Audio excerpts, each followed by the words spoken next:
오늘은 가을의 문턱에 들어서는 9월의 첫날이면서 교회력으로는 창조절 첫째 주일입니다. 그리고 오늘 가을을 알리는 창조절을 시작하는 아름다운 꽃이 앞에 이렇게 장식되어 있습니다.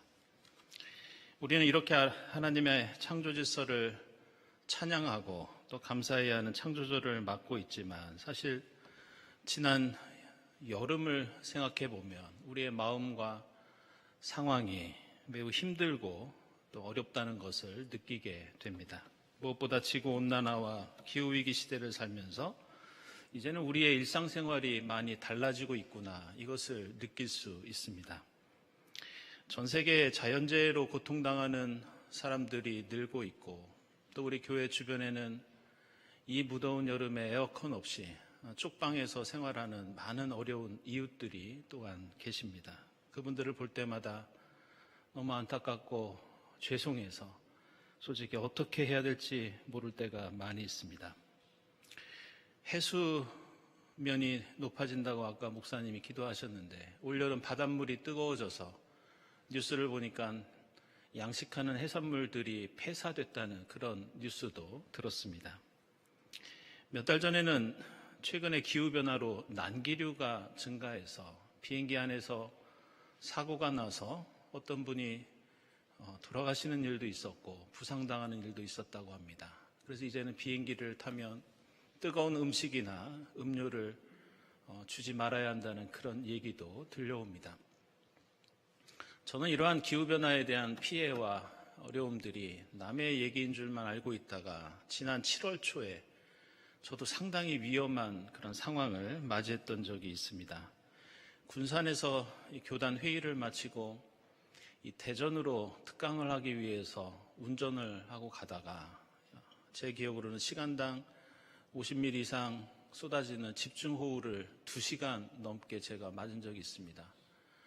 근데 가다가 타이어가 잠기는 침수 지역을 지나가면서 순간 제가 빨리 문을 열고 다른 데로 몸을 피해야 되는 건 아닌가, 이럴 정도로 위험한 상황을 맞기도 했습니다.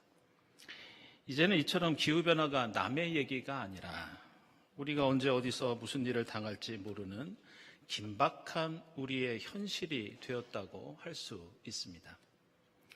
오늘 함께 읽은 창조절 첫째 주일 말씀은 이 위기의 시대에 우리는 무엇을 어떻게 해야 될지, 우리의 삶과 신앙의 중요한 원리를 우리에게 가르쳐 주고 있습니다.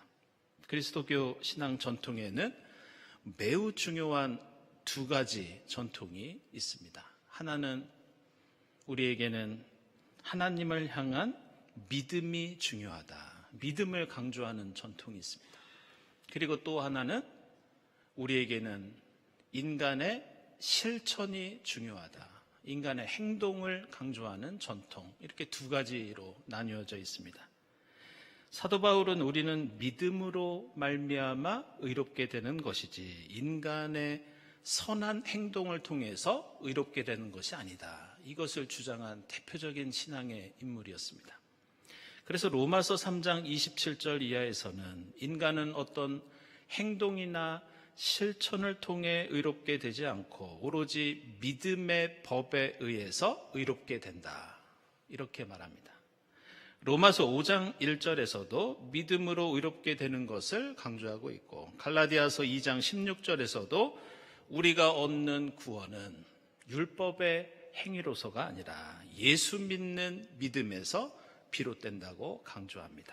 그래서 사도 바울은 에베소서 2장 8절과 9절에서 우리가 하나님의 구원을 얻는 것은 우리의 공로가 아니라 하나님께서 값없이 우리에게 베풀어 주신 은총이자 선물이라고 말씀하고 있습니다. 그래서 우리는 자랑할 것이 없다, 이런 말을 사도 바울은 바울서신에서 자주 말씀하고 있습니다. 사도 바울의 이러한 믿음을 강조하는 전통은 아시는 것처럼 마틴 루터에게 영향을 끼쳐서 여러분이 잘 아시는 믿음을 통해서 의롭다함을 받는다는 이신칭의 혹은 이신득의라는 중요한 기독교 개신교 교리가 여기에서 생겨났습니다. 그런데 여기에는 반대되는 말씀도 반대되는 신앙의 전통도 있습니다.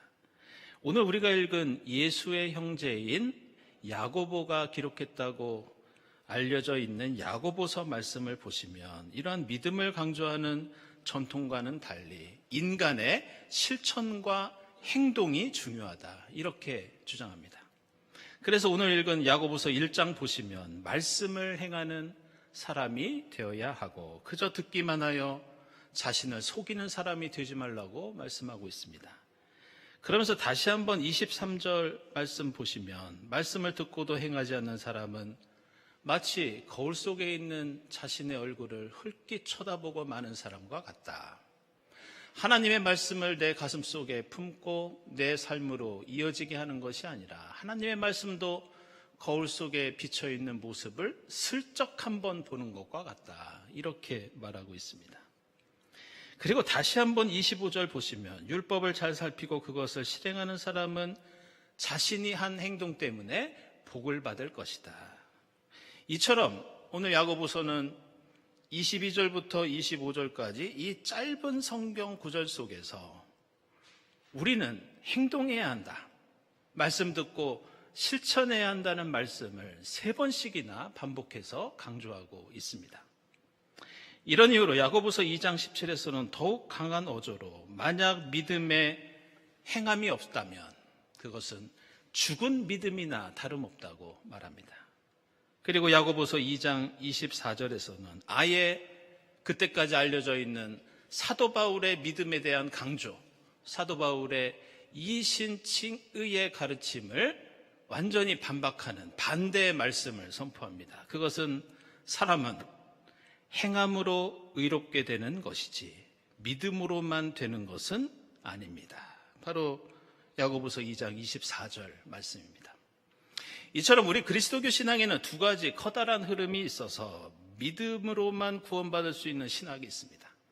반대로 오늘 야고보서처럼 믿음만으로는 안 되고 구체적인 실천과 행동이 우리를 의롭게 하고 구원에 이르게 한다고 말씀합니다. 그렇다면 과연 우리의 신앙은 예수를 믿기만 하면 되는 것인가, 아니면 실천해야 하는 것인가? 우리는 이 2가지 가르침 사이에서 고민하지 않을 수 없습니다. 우리는 믿음을 택할 것인가, 실천을 택할 것인가?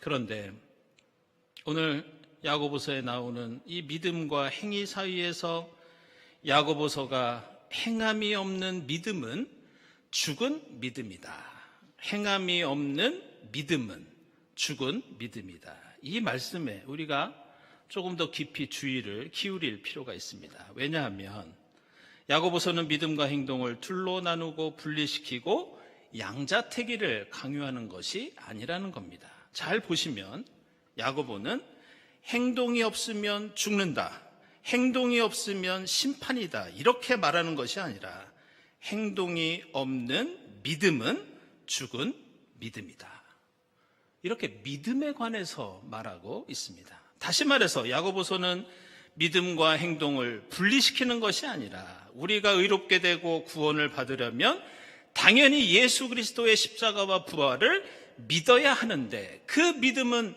행동이 따라야 한다, 이런 뜻입니다. 따라서 우리는 당연히 예수를 믿어야 하고 실천도 해야 합니다. 그리고 이것은 반대의 경우도 생각해 봐야 합니다. 우리는 무조건 착한 행동을 한다고 구원받는 것이 아니라 야고보서가 말씀하는 실천, 행동, 이것은 믿음에 따른 행동이 되어야 합니다.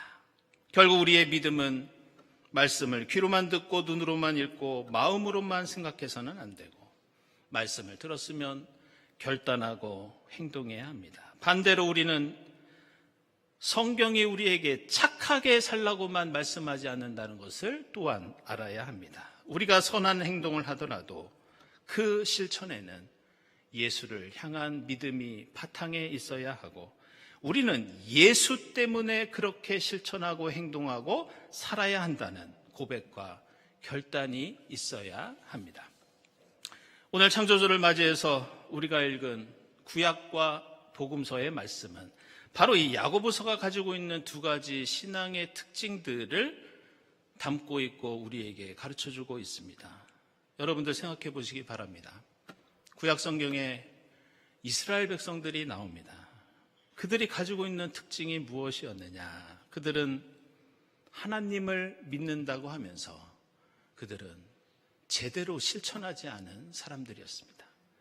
그들은 이웃에게 사랑을 베푸는 데 인색했고 이스라엘 사회에 하나님의 정의를 세우는 데 노력하지 않았습니다. 그래서 오늘 신명기는 이스라엘 백성들을 향해서 하나님 말씀 듣는 데에 그치지 말고 행동하십시오. 이렇게 권면합니다. 그리고 이스라엘 역사에서 구약의 시대는 지긋지긋하게 실천하지 않는 믿음을 입으로만 외치는 그런 시대였다고 할 수 있습니다. 반대로 그렇다면 예수 시대는 어떠했느냐? 우리는 복음서를 보면 완전히 반대되는 사람들을 발견할 수 있습니다. 바리새파 사람들과 율법학자들은 자신들이 얼마나 율법을 제대로 지키고 있고 그들이 사람들에게 선행을 베풀고 있는지 항상 과시하고 자랑했습니다. 그러나 그들의 그러한 행동은 하나님에 대한 진실한 믿음에서 비롯된 것이 아니었습니다. 그들의 선행은 이웃에 대한 깊은 사랑에서 나온 것도 아니었습니다. 그래서 예수께서는 바리새인과 율법학자들을 향해서 너희는 지금 전통과 교리를 지키고 있지만 그것은 믿음 없는 거칠애일 뿐이라고 비판하십니다. 오늘 복음서 말씀을 보시면 예수께서는 너희가 무엇인가 실천하고 행동하고 있지만 마음이 하나님을 향해 있지 않다. 믿음이 없다. 너희는 위선자다. 이렇게 질책하십니다. 하나님을 향한 진실된 믿음과 사랑 없이 그저 사람의 전통만을 따르는 그들의 믿음 없는 실천을 지적하고 있는 것입니다. 따라서 오늘 우리 그리스도인은 야고보서가 말씀하고 있는 두 가지 신앙의 원리를 모두 붙잡고 모두 실천해야 합니다. 우리는 무슨 일을 하든지 말씀을 들었으면 행동해야 하고 우리의 삶으로 연결되어 그 말씀이 나와 세상에 구체적인 변화를 이끌어야 합니다. 하지만 우리 교회 공동체는 단순한 NGO 단체가 아닙니다. 예수 그리스도의 몸된 신앙 공동체입니다. 따라서 우리는 무슨 일을 실천하든지 우리의 노력이 세상의 일과 다른 것은 우리의 행동은 하나님을 향한 믿음과 이웃을 향한 사랑에 기반에 두고 있어야 한다는 점입니다. 따라서 무슨 일을 하든지 말씀을 읽어야 하고 무슨 일을 하든지 우리는 기도해야 하고 무슨 일을 하든지 하나님의 구원에 대한 감사의 응답이 되어야 하고 무슨 일을 하든지 성령의 역사와 능력에 의해서 이 모든 일을 해야 합니다. 우리는 이제 석 달 동안의 창조절을 시작하면서 이 긴급한 기후위기 시대에 어떻게 하나님의 창조 질서를 회복해야 할지 함께 고민하면서 또 실천해야 하는 그러한 책임을 안고 있습니다. 날로 심각해지는 기후위기를 바라보면서 역시 머리와 가슴으로만 걱정하고 혀만 끌끌 찰 것이 아니라 믿음 가운데 기도하면서 작은 일이라도 실천하는 창조절이 되어야 할 것입니다. 그래서 우리 교회에서도 여러분들이 실천할 수 있는 크고 작은 일들을 소개하고 또 환경위원회와 함께 이 캠페인도 이어갈 그런 계획을 가지고 있습니다. 저는 작년에 이 창조절을 시작하면서 교우 여러분들에게 이 창조절만이라도 먹는 것을 좀 줄이고 소비를 좀 적게 하면서 제가 창조절 다이어트를 좀 하겠다고 여러분께 약속드린 적이 있습니다. 그 덕분에 작년 창조절 석 달 동안 제 몸무게가 9kg이 줄어드는 그런 놀라운 경험을 했습니다. 그렇게 1년이 지나고 다시 또 창조절을 맞이하면서 지난 주간 말씀을 묵상하면서 다시 한번 다짐했습니다. 다시 한번 소비를 줄이고 대중교통을 더 자주 이용하고 탄소 배출을 줄이기 위해서 더 노력해야겠다, 이런 다짐을 했습니다. 사랑하는 여러분, 우리의 믿음이 만약 심리적인 것에만 머문다면 그것은 세상에 어떤 변화도 가져오지 못하는 죽은 믿음입니다. 반대로 우리의 실천이 하나님을 향한 진실된 회개와 결단 없이, 하나님을 향한 믿음과 소망과 사랑 없이 몸만 움직이고 행동만 한다면 그것은 오늘 예수께서 말씀하시는 대로 위선이고 허례허식일 뿐입니다.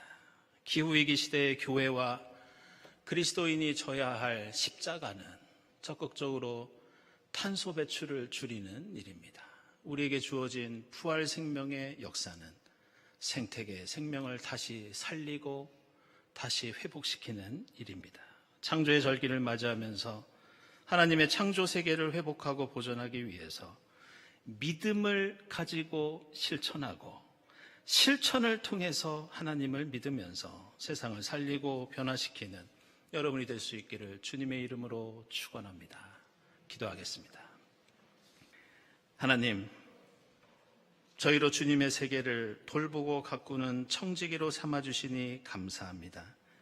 창조절을 시작하면서 저희 믿음이 마음속에만 있지 않고 그 믿음이 세상 속에서 실천을 통해 변화를 이루는 살아있는 믿음이 되게 하옵소서.